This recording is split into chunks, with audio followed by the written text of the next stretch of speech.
La libération de substances dangereuses nucléaires, radioactives, biologiques ou chimiques peut avoir lieu à tout moment. Comme les substances libérées sont souvent invisibles et inodores, elles mettent notre santé en danger puisque nos sens ne les perçoivent pas ou peu. Après un événement N, B ou C, les troupes de défense NBC sont engagées, avec leurs équipements et véhicules spéciaux, pour rétablir une liberté d'action totale de la troupe contaminée. Selon le type d'événement et de mission, l'ensemble de la compagnie de défense NBC, ou une partie d'entre elles seulement, est engagée.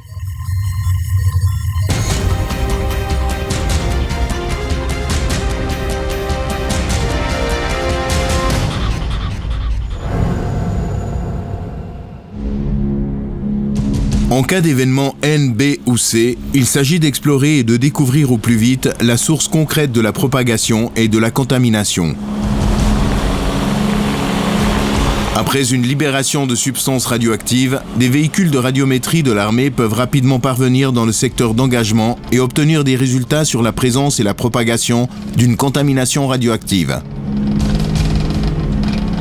Grâce à la surpression qui règne dans la cabine du véhicule, ses occupants sont protégés contre la contamination.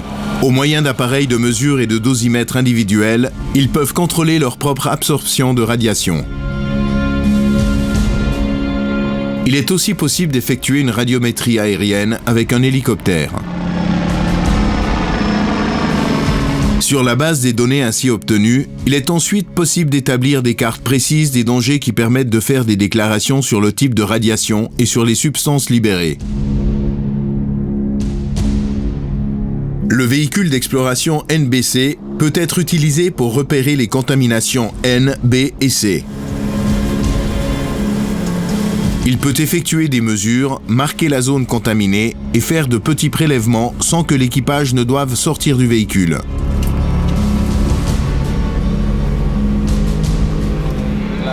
Toutes ces mesures permettent tant aux commandants militaires qu'aux responsables des forces d'intervention civile de tirer rapidement les conséquences qui s'imposent. Très probablement.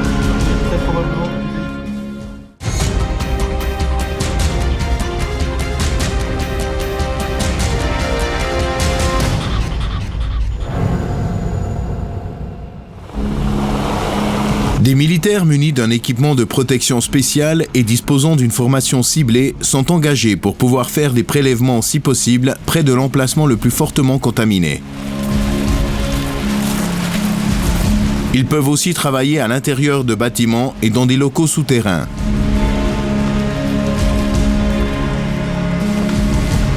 Ce travail est très dangereux si on ne le fait pas correctement. Il nécessite une solide formation et un équipement approprié à chaque engagement. Des tenues de protection avec filtre sont employées dans le cas de cet événement B. Une soufflerie procure aux militaires prélevant des échantillons de l'air respirable filtré au moyen d'un filtre spécial. Dans la tenue elle-même, règne une surpression qui empêche que de l'air contaminé y pénètre. Un système de transmission spécial assume la communication entre les militaires qui prélèvent les échantillons et le chef d'équipe. Des échantillons environnementaux de substances solides, de liquide ou d'air sont prélevés en fonction de la situation.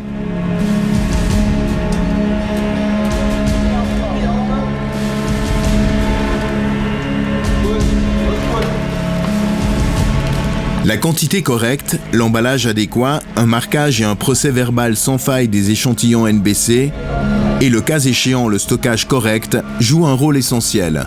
C'est la seule manière de faire qui permettra plus tard au laboratoire d'établir une déclaration claire sur la provenance de l'échantillon.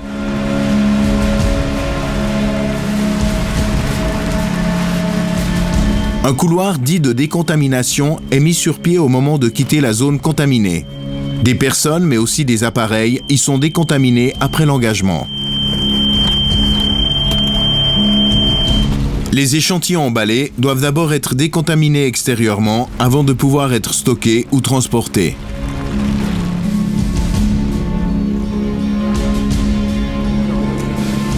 Les échantillons peuvent ensuite être soit analysés dans un laboratoire mobile, soit envoyés par la route ou les airs à un laboratoire de référence. L'avantage principal de la détection NBC mobile est le gain de temps puisque les échantillons sont analysés et évalués à proximité du lieu de libération des substances dangereuses. Cela permet de transmettre immédiatement des consignes de sécurité à la troupe. Sur ces images, vous pouvez voir un laboratoire mobile de la Bundeswehr allemande.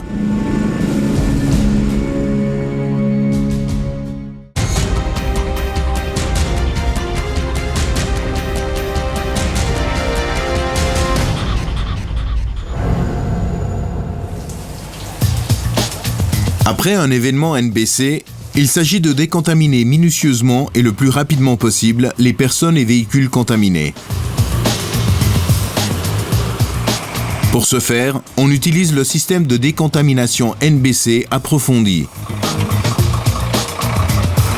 Il est composé de différents containers interchangeables mobiles qui peuvent être transportés sur terre, dans les airs ou par bateau.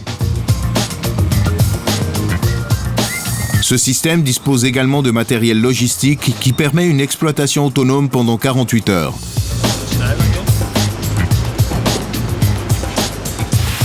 Selon la situation, on emploie le module de décontamination des personnes, des patients, des appareils ou des véhicules. Les deux sections de décontamination ont besoin d'environ 3 heures pour construire le système dans sa globalité. Idéalement, il faudrait pouvoir disposer d'une surface en dur, en asphalte ou en béton, de 200 mètres sur 500.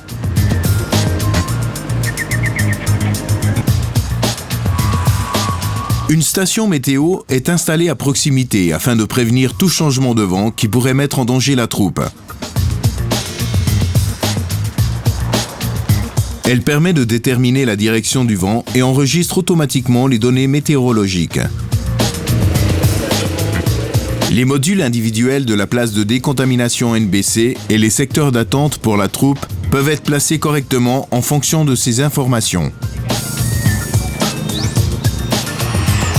Le module d'alerte NC constitue une sécurité supplémentaire pour avertir les places de travail d'une contamination N ou C. Tous les modules peuvent être exploités si nécessaire sans réseau d'eau potable ni alimentation électrique. Chaque place de travail dispose de groupes électrogènes et d'un éclairage. Avec un module de traitement de l'eau, il est possible en 1 heure de transformer 1600 litres d'eau polluée en eau propre. Le module de transport de l'eau assure l'alimentation en eau et l'élimination des eaux usées des places de travail. Pour ce faire, différents réservoirs d'eau sont à disposition pour l'eau propre et les eaux usées.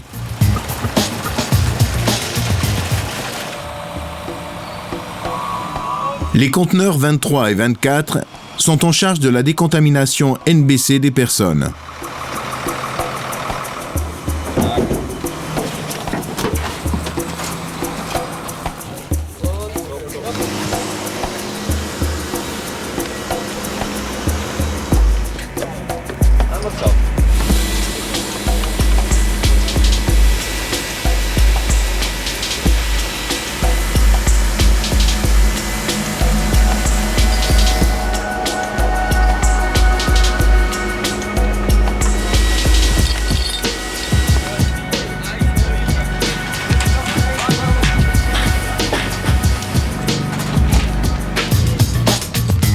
« 13 soldats sont engagés pour l'exploitation de la décontamination NBC des personnes et portent pour ce faire une protection complète.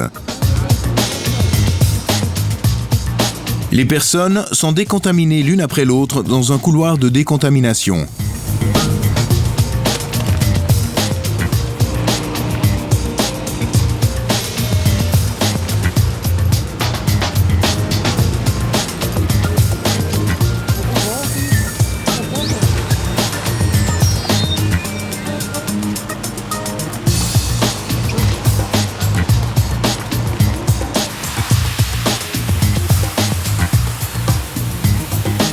Les vêtements contaminés sont déposés en suivant un schéma précis.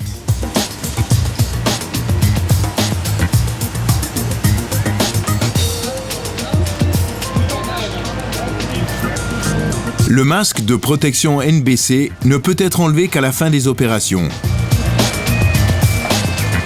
Dans une tente, on procède ensuite à une douche avec un mélange eau-savon. Les personnes décontaminées reçoivent ensuite une tenue d'urgence.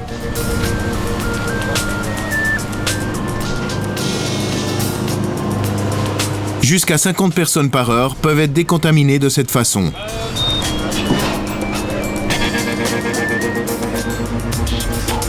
Avant que des patients puissent être amenés à l'hôpital ou dans un autre établissement médical, ils doivent d'abord être complètement décontaminés. Pour ce faire, la troupe de défense NBC construit un poste de décontamination des patients qui peut décontaminer des patients blessés, valides ou alités. «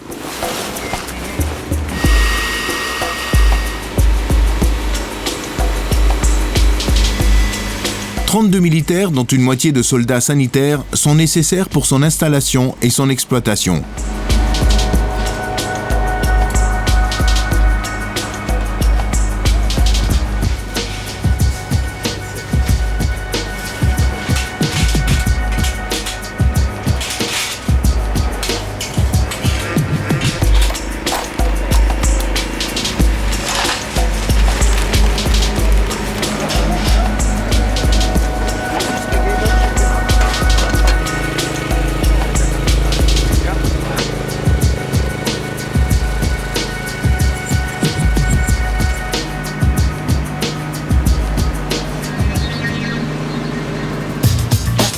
De même que pour la décontamination des personnes, les patients valides sont tout d'abord décontaminés par des soldats.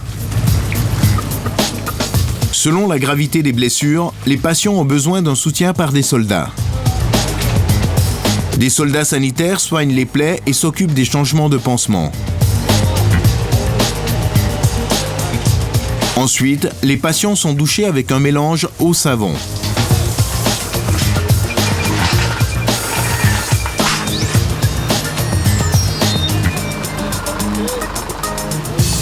Les patients gravement blessés sont poussés à travers les différentes stations sur des civières posées sur un système à rails.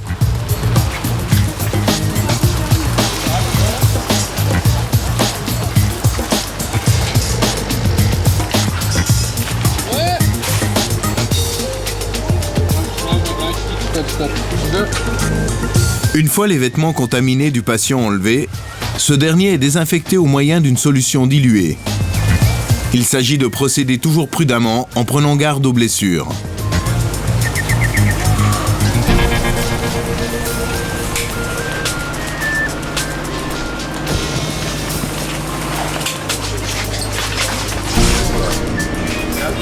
Seulement une fois que le patient n'est plus contaminé, les médecins peuvent s'occuper des blessures et de l'état de santé du patient.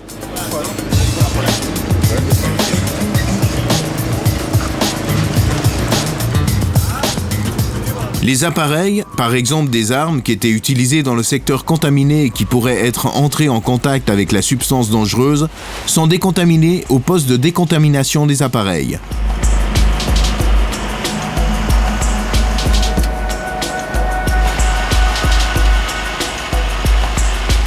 Dix soldats sont engagés pour l'exploitation du poste de décontamination des appareils et portent pour ce faire une protection complète.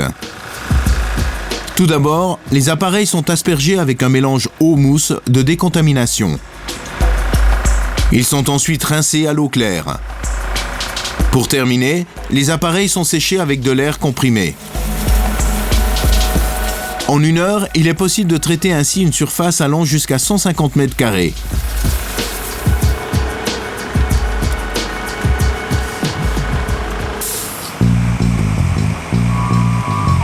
Le poste de décontamination des véhicules est le module qui nécessite le plus de place.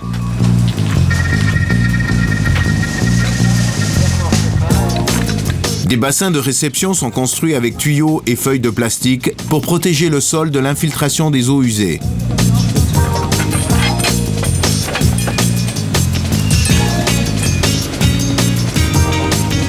L'eau stockée dans un réservoir est dirigée au moyen d'une pompe jusqu'au poste de décontamination.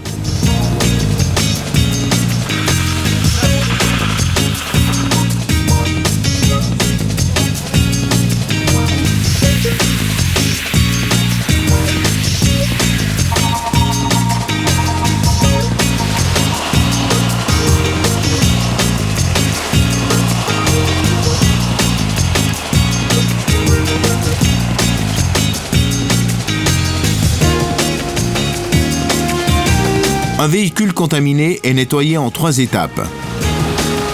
Dans un bassin dit de pré-lavage, le gros de la saleté est enlevé.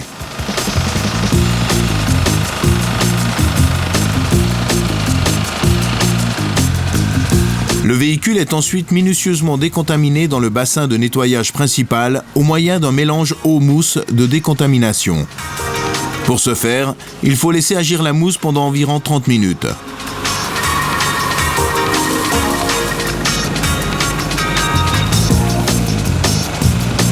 Les résidus de mousse sont ensuite rincés dans le bassin de rinçage.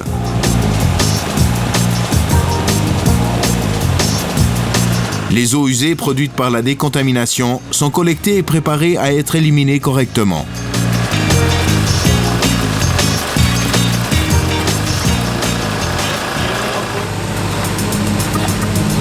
Une décontamination approfondie des personnes, patients, appareils et véhicules ne peut être entreprise que par les troupes de défense NBC et permet une poursuite en toute sécurité de la mission sans équipement de protection. Les troupes de défense NBC, la compétence au service de notre sécurité.